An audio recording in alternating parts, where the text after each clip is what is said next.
Una señal que se enlaza. Regiones conectadas a través de un dial.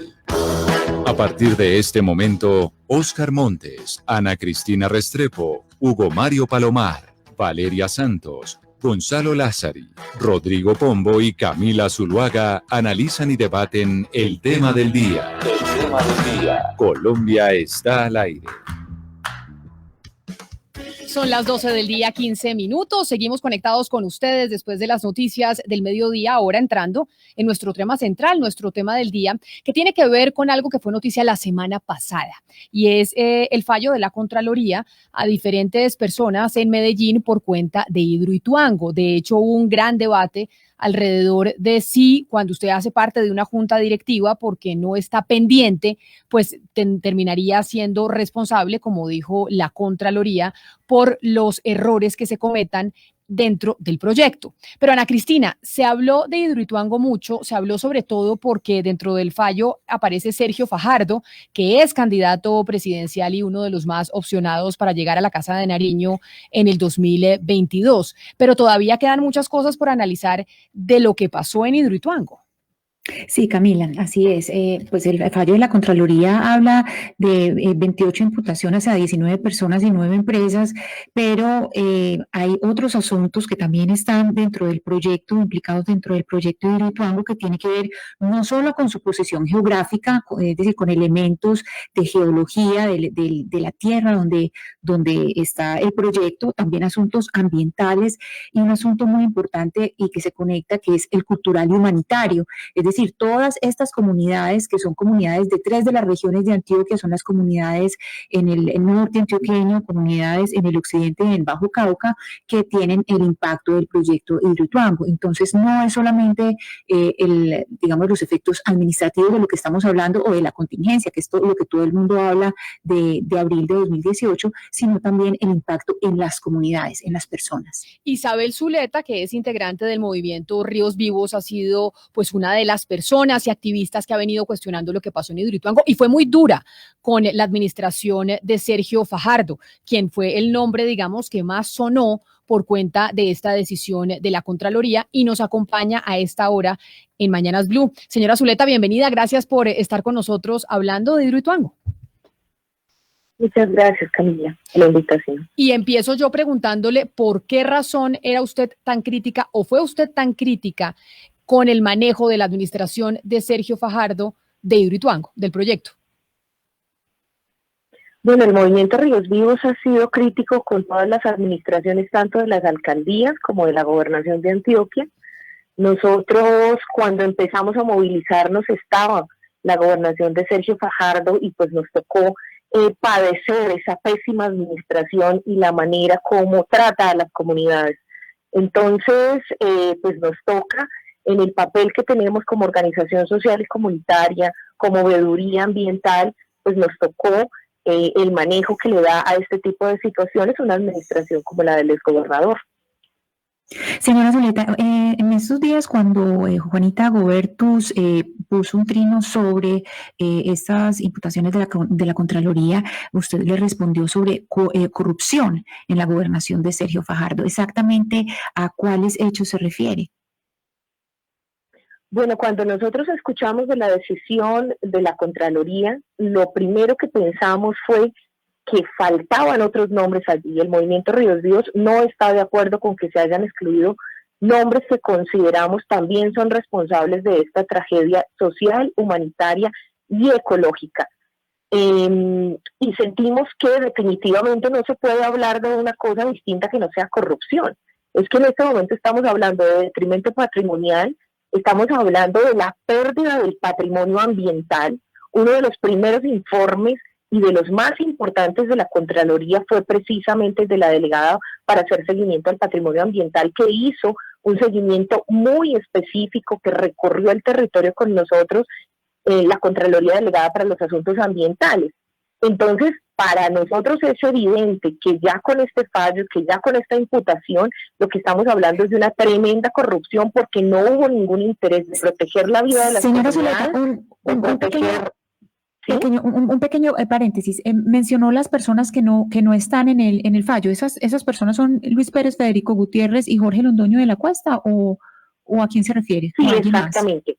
Exactamente. Ok, continúe. Federico Gutiérrez, el exgerente de EPM, también tomaron decisiones que pusieron la vida en riesgo de las comunidades. No fue solo el hecho de acelerar la obra, ni ese periodo de tiempo que fue el analizado por la Contraloría, sino que también después de ese periodo de tiempo se tomaron decisiones como el sellamiento con cemento de los túneles de desviación, que es un crimen. Nosotros no hemos podido entender cómo se le sigue echando la culpa al río cuando la responsabilidad está en el sellamiento de esos túneles. Entonces, por eso hablamos de que no estamos de acuerdo con ese periodo de tiempo analizado, sino que debió ser todo el periodo de tiempo hasta la actualidad. No solo tampoco lo que pretenden algunos, que solo se analizara el periodo de la emergencia, no, porque es que esa emergencia tiene unos antecedentes, y esos antecedentes fue el acelerar esa obra, y esos antecedentes tienen unos responsables. Entonces, para nosotros es claro que estamos ante una corrupción que no se ciñe al tema económico, que se tiene que ampliar, y que la Contraloría también tiene que hablar de cuándo va a ser la imputación de cargos para el tema ambiental. Tiene un informe que el movimiento se siente sumamente satisfecho con los funcionarios, con la rigurosidad, que discrepamos en algunos aspectos, pero que entendemos la rigurosidad y respetamos la rigurosidad de los técnicos que hicieron ese informe en materia ambiental. Entonces no se puede desconectar para nosotros este hecho de la nueva imputación de cargos con los anteriores informes que ya tenía la Contraloría. La Contraloría acusó al exgobernador Sergio Fajardo por omisiones, pero en total son 28 imputados, 19 personas y 9 empresas, y se les requiere por pérdidas de 4.1 billones de pesos. Y entendemos que Isabel dice, oiga, acá hay otros temas más allá de los monetarios, sino el ambiental, el social, el cultural, etcétera, etcétera. Cuando nosotros nos comunicamos con Sergio Fajardo, lo que nos dijo el exgobernador de Antioquia es que deberíamos hablar con Santiago Londoño, que es el exsecretario del gobierno de Antioquia y exconcejal de Medellín. Y por eso precisamente está con nosotros a esta hora en la línea. Señor Londoño, bienvenido y mil gracias por estar con nosotros en Mañanas Blue. Camila, muchas gracias por la invitación, Ana Cristina, a los demás miembros de la mesa y obviamente a Isabel Cristina también un saludo. Bueno, y como usted ha venido escuchando a Isabel Cristina y lo ha hecho no solo en esta oportunidad, sino durante muchos años, donde Ríos Vivos, este movimiento, ha sido muy crítico de todas las administraciones que estuvieron a cargo de Hidroituango. Yo sí quisiera saber, señor Londoño, su primera impresión a lo que ella nos está diciendo. Pues Camila y oyentes, yo creo que es muy importante, por ejemplo, pues primero reconocer que Ríos Vivos, como cualquier organización social, tiene derecho a tener una posición frente a las hidroeléctricas, y eso es perfectamente legítimo. A lo que no tiene derecho es a sus propios hechos, y yo creo que precisamente parte del reto que tenemos es avanzar en el tema de la verdad, en el manejo, por ejemplo, que se dio en territorio, trabajo con comunidades, y de lo que hicimos, pues yo puedo hablar de lo que hicimos del 2012 al 2015, que fue cuando estuvimos, digamos, en la gobernación, pero recuerden, pues lo decía Isabel Cristina, ya llevamos pues más de 16 años en el desarrollo de este proyecto. Entonces, pues obviamente el trabajo nuestro se circunscribió a esta época, y yo quiero simplemente pues dejar varios temas de contexto, Camila. Primero, son 12 municipios de la zona norte y occidente directamente implicados en el proyecto desde hace un poco más de 16 años. Municipios en donde hay organizaciones sociales, organizaciones de campesinos, caficultores, juntas de acción comunal, y la gobernación 2012-2015 pues trabajó con todas estas organizaciones durante los 4 años alrededor no solo de este proyecto, Camila, sino además, y le recuerdo a los oyentes, que el 2012 a 2015 fue la época de las movilizaciones agrarias, es decir, del tal paro que no existió de Santos. Y en la gobernación de Sergio Fajardo, pues construimos una mesa de trabajo, en principio con 8 organizaciones, incluyendo a Ríos Vivos, después con 16 organizaciones, cuando salió el decreto 840 de 2014, y trabajamos en temas ambientales, en temas de productividad, en temas de garantías. Y señor pues Londoño, un poco, sí. digamos que usted nos está hablando de todo el proceso de concertación con las comunidades acerca de temas sociales y ambientales, pero al mismo tiempo que ustedes estaban haciendo este proceso de concertación, pues durante la administración del señor Sergio Fajardo, del tiempo que usted nos está hablando en este momento, se tomó la decisión de acelerar las obras, que eso pues fue lo que terminó al final teniendo el impacto social y ambiental que estamos aquí tratando de cubrir en este programa. El señor Sergio Fajardo ha dicho en los medios de comunicación que él, digamos, no tenía o no tomaba decisiones técnicas de construcción, que eso le correspondía netamente a EPM.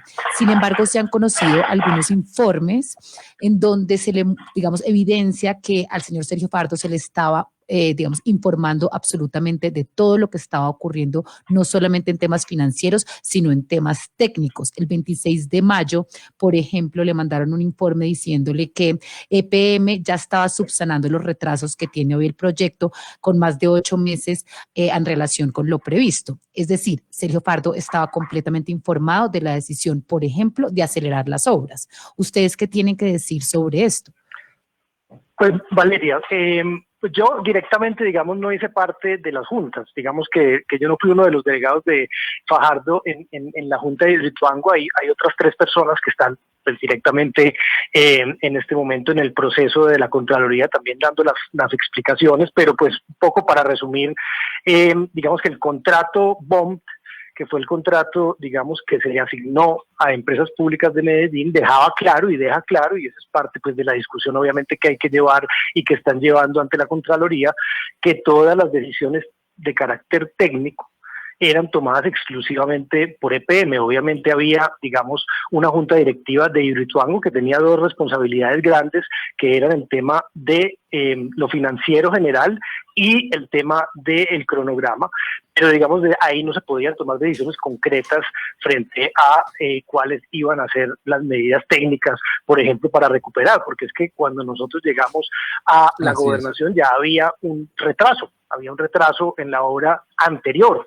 Entonces, pues digamos que esa es una reflexión que se tiene que hacer directamente frente a responsabilidades y competencias y alcances de esa junta de Hidroituango. Yo te estaba haciendo el contexto un poco porque digamos que en la discusión que se ha tenido a nivel nacional y en donde Isabel Cristina, digamos, ha tenido una voz, se ha dejado en el aire una idea errónea, y es que la gobernación del 2012 al 2015 no recibió a las comunidades, no emprendió un diálogo social y pasó por encima de los derechos de las mismas, y pues simplemente yo quiero que aclaremos que eso no es cierto. Su aclaración, doctor Santiago, no puede ser más pertinente, porque recordémosle a los oyentes, Camila, y lo hago además con el ánimo más pedagógico posible para aprovechar lo más que podamos esta importante entrevista o discusión o debate.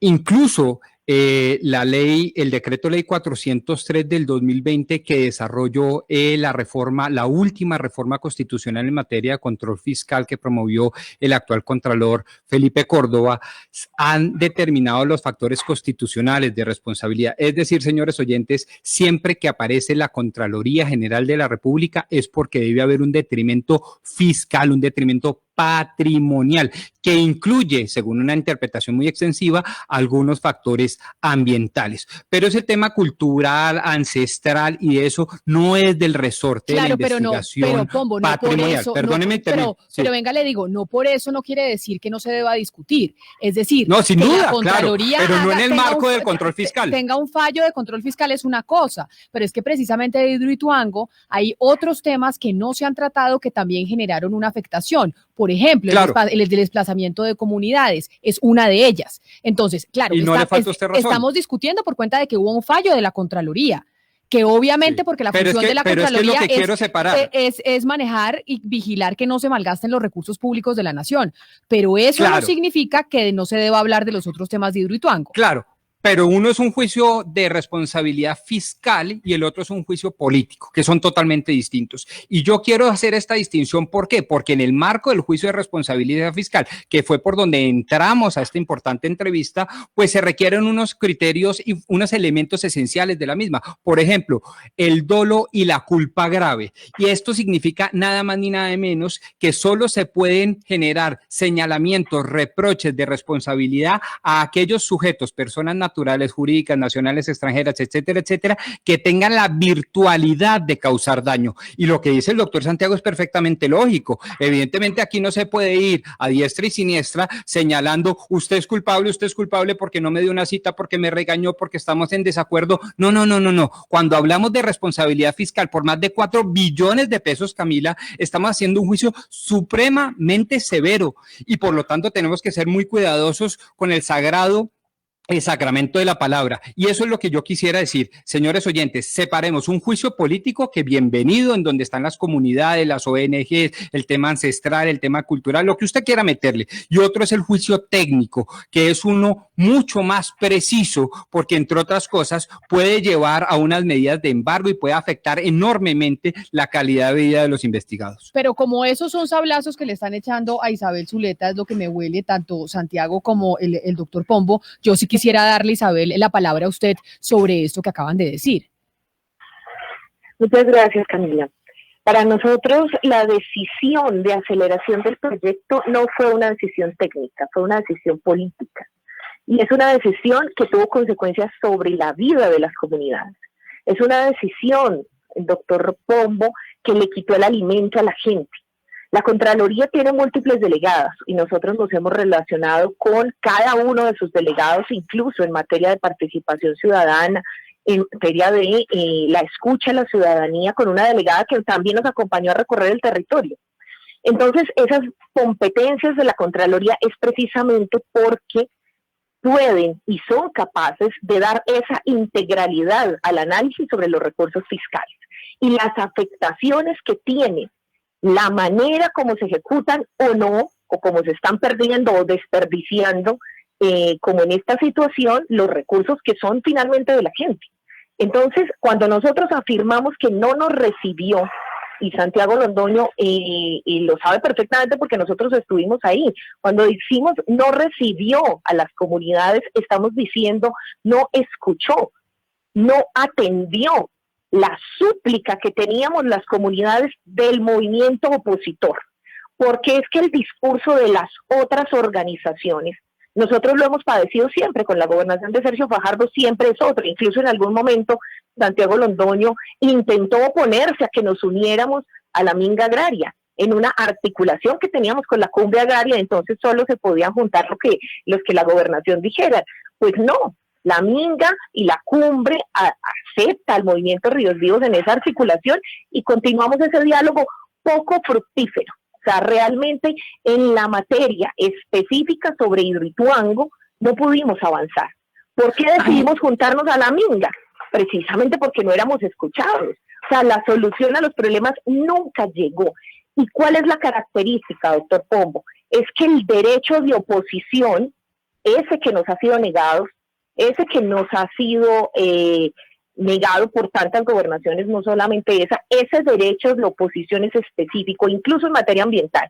Y nosotros sí podemos hablar de crímenes ambientales, porque recuerden, y es muy importante que la ciudadanía lo sepa, y sí podemos estar acusando incluso a otros de los crímenes ambientales, porque por ser un derecho colectivo, el dolo o culpa y la carga de la prueba lo tiene el otro.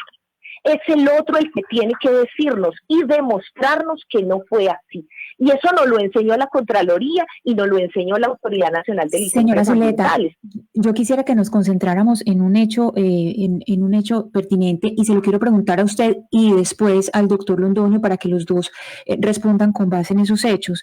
Y es lo que ocurrió en el año 2013. El 20 de marzo, 327 campesinos permanecieron 7 meses refugiados en el Coliseo de la Universidad de Antioquia. Ellos se desplazaron a Medellín porque estaban afectados por las obras de Hidroituango y retornaron el 25 de octubre. La gobernación de Antioquia hizo unos acuerdos con ellos. ¿Qué fue lo que pasó entonces? Y ahí sí, pues quiero que los dos me respondan qué fue lo que pasó en esos hechos pertinentemente en la Universidad de Antioquia. Señora Zuleta. Sí, pues muchas gracias por recordar esos hechos para nosotros tan dolorosos. Nosotros retornamos por la imposibilidad de avanzar y por el desespero después de que ocurrió el asesinato del primer líder del movimiento Ríos Vivos.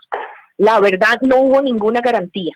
Los acuerdos fueron mínimos, Ana Cristina, solo relacionados con los buses para retornar. Se dieron algunos acuerdos por parte de las alcaldías y por parte de la gobernación, pero nada de lo sustancial. Eso fue lo básico. Durante los 8 meses, casi 8 meses que estuvimos en las instalaciones de las sedes de la Universidad de Antioquia, ni un solo grano de arroz recibimos. O sea, la gente estuvo mal y la única pretensión que teníamos era un derecho, uno solo. Estuvimos sentados en muchas ocasiones, pero el diálogo fue infructuoso. ¿Cuál era ese derecho? A la vida, a la integridad física, porque nosotros estábamos pidiendo garantías para retornar y esas garantías no se dieron. Y tanto fue así que nos asesinan a un líder que estaba preparando el retorno. Entonces llegamos a Medellín por una captura masiva que se dio. Esa captura masiva fue declarada ilegal por una juez de la República y esa juez lo que dijo fue, y después de un proceso muy largo de 5 años, esa captura que se da en la que nos capturan a más de 82 integrantes del movimiento y nos trasladan en el helicóptero de la Gobernación de Antioquia, en el helicóptero, de Empresas Públicas de Medellín, nos trasladan a Santa Rosa de Osos. De todos esos hechos que ocurrieron en ese momento, yo quiero destacar uno, y es que en medio de una asamblea en la que se encontraba también Santiago Londoño, supuestamente se zafó una ráfaga de fusil. Para nosotros eso fue aterrador. Nosotros en esa movilización que se había dado el año anterior, en el 2012, nosotros quedamos con el miedo de movilizarnos porque no habían garantías para la movilización y precisamente a eso fuimos, a eso era lo que estábamos reclamando, no más desalojos, que se diera un proceso de concertación para que la gente no la sacaran por la fuerza, que efectivamente se censara a la comunidad. Hoy estamos en la misma situación. ¿Cuál es la diferencia hoy, Ana Cristina? Que ya la Contraloría habló de que nadie sabe cuántos son los afectados por Hidroituango. Nadie. Pero hizo un recorrido por todo el territorio. Sí. Y no es cierto que son 12 municipios. No es cierto. Eso ya se debatió suficientemente y la misma situación de riesgo demostró que nunca fueron 12 municipios. Entonces, aquí estamos hablando de una cosa muy grave y es que nunca se entendió cuál era el territorio afectado ni la gente afectada. Permítame, Isabel, darle la palabra al señor Londoño, porque para él también era la pregunta, y que responda también a eso que usted está diciendo, señor Londoño. Camila, muchas gracias. Pues varias cosas. Es que Isabel desafortunadamente mezcla temas. A ver, la primera vez que estuvimos con Ríos Vivos fue en agosto del 2012, en el sitio del Valle de Toledo. Ahí fui con la Procuraduría, con EPM, y desde ahí empezó una mesa de trabajo con Ríos Vivos que tuvo más de 10, 12 reuniones con un cronograma, con las secretarías de la gobernación trabajando en temas concretos. Es decir, a esa movilización le siguió una mesa de trabajo. Está el otro tema, que es la llegada de algunos miembros de Ríos Vivos a la Universidad de Antioquia, efectivamente el 20 de marzo del 2013. Como llegan a Medellín, inmediatamente el DAGRED, que tiene jurisdicción en Medellín, hace presencia en el territorio, hace apoyo en diferentes formas, y pues hay que hablar directamente con Medellín en ese sentido, y la gobernación pues estuvo en contacto con Ríos Vivos durante todo este tiempo. Tuvimos más de 7 reuniones que llevaron a la salida concertada con presencia de Procuraduría, Defensoría del Pueblo y con actas, porque es que esto no queda en el aire, esto no es que ellos se retiran en el aire, no, hay un acta en donde están todos los compromisos de las alcaldías, de la gobernación de Antioquia, y pues yo invito a que la revisemos. Durante ese tiempo, por ejemplo, el senador Iván Cepeda fue a la Universidad de Antioquia, y yo estuve en una reunión con él y con los miembros de Ríos Vivos explicando lo que pasó y lo que estaba pasando, doctor Londoño, y cuáles eran los objetivos de ellos y cuáles eran la posición de la gobernación de Antioquia y cómo veníamos trabajando. Entonces, yo creo que es muy importante también aclarar esto. Y qué pena, termino aquí. Durante la estadía de Ríos Vivos en la Universidad de Antioquia, estando en su derecho, la organización y sus miembros hacen una petición a la unidad de víctimas, a Paula Gaviria, que dirigía la unidad de víctimas en ese momento, para que los declararan víctimas y para que los incluyera en el registro único de víctimas de la ley 1448. Y esta solicitud fue negada porque no cumplían con la condición de víctima. Entonces, pues aquí, afortunadamente, ha habido un seguimiento institucional y hay obviamente documentación de lo que ha pasado. Repito, la posición de Ríos Vivos es perfectamente legítima, pero los hechos yo creo que hay que aclararlos porque nos interesa eso.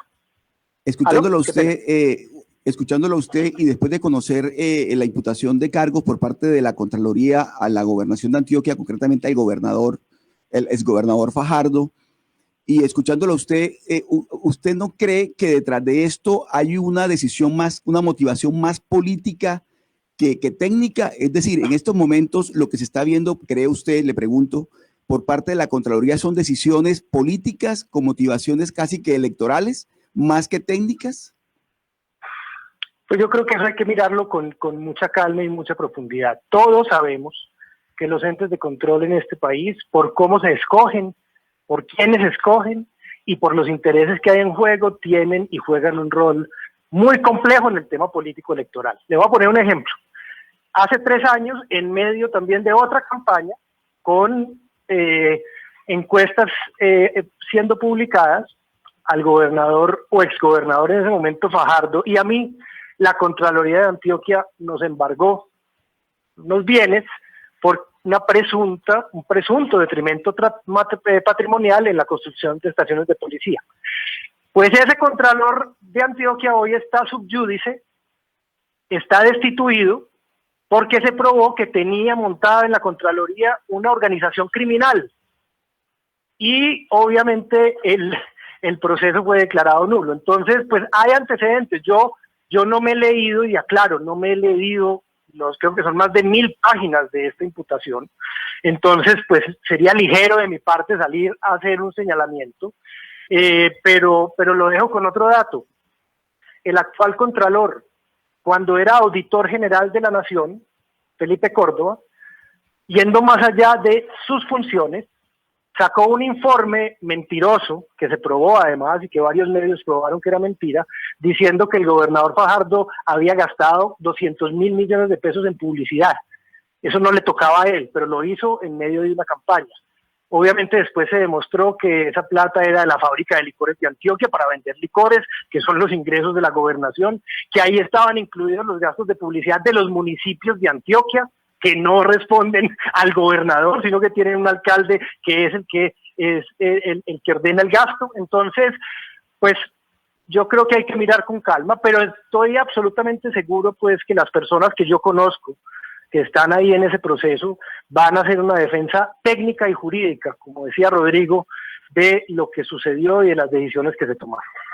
Pero permítame hacerle esa pregunta que le hace Óscar a usted, señor Londoño, a Isabel, porque Isabel, usted ha dicho, nosotros le hemos hecho seguimiento a todas las administraciones que estuvieron a cargo de Hidroituango, porque acá hubo responsabilidad de todas, y hubo unos nombres que no se incluyeron. Usted también nos dice, nosotros hemos conversado con la gente de la Contraloría que está a cargo de este fallo, pero ¿coincide usted con el señor Londoño que acá puede esto tener un tufillo político por cuenta de que estamos a puertas de la campaña presidencial y tal vez no, pues uno de los más opcionados es el exgobernador Fajardo? ¿Usted cree que hay una mezcla de las dos cosas? Camila, realmente nosotros nunca hemos participado en la política electoral en Colombia, desconocemos eso, yo no sé quién es el Contralor General de la República, yo no puedo saber sus antecedentes.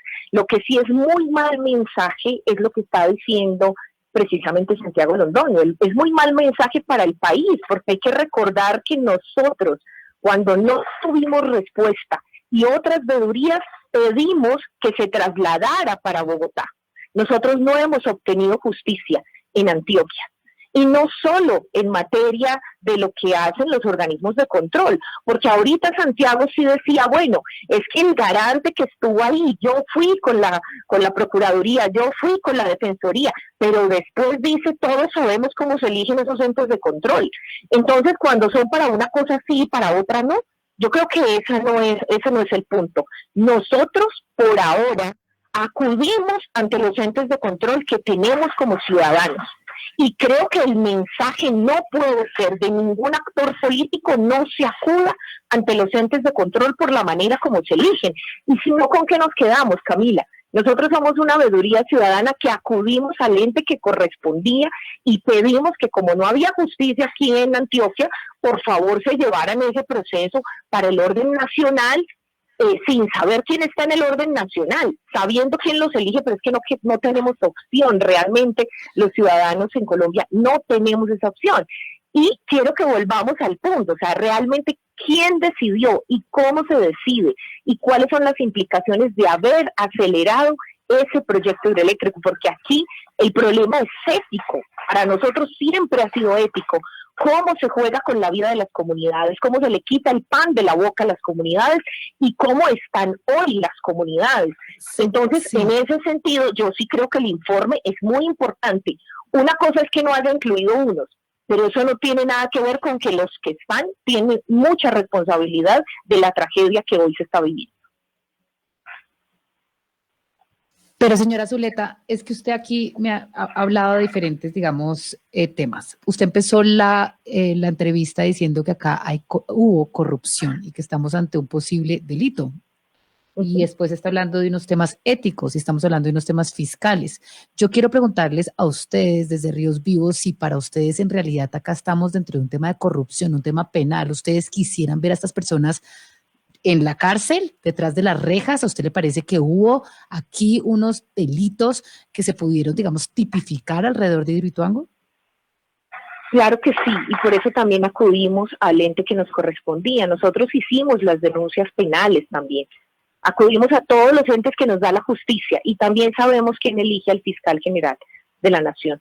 Pero es lo que nos corresponde como ciudadanos. Nosotros hicimos las denuncias en materia ambiental, porque creemos que aquí hubo unos delitos graves, pero no solo nosotros, la Contraloría. ¿En qué se basan ustedes para acusar a unos dirigentes como el señor Sergio Fajardo de haber cometido un delito? Porque es que cuando uno ya le achaca un delito a una persona, pues estamos en unos temas muy graves.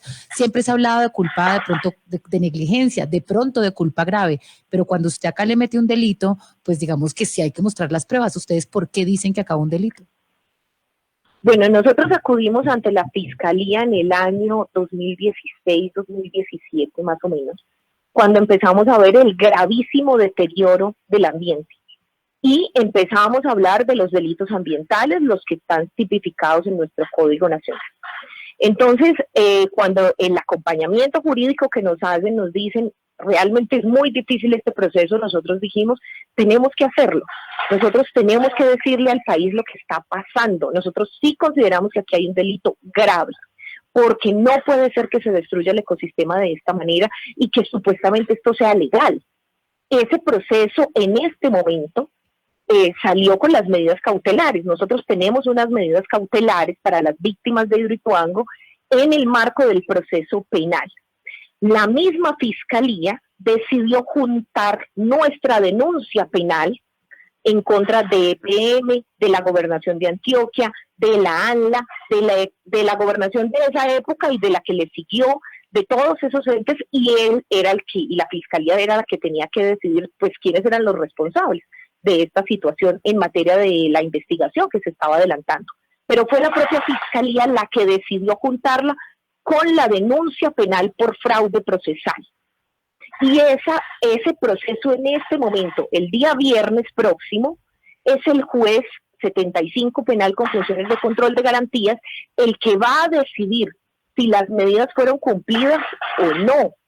La imputación de cargos que estaba preparada, casi lista por los peritajes ambientales que se desarrollaron en el territorio, cambió. Cuando cambia el fiscal general, decide cambiar el fiscal del caso de Hidroituango. Entonces sí estamos hablando de una situación penal concreta y por eso hablamos nosotros con propiedad porque hemos acudido a las autoridades.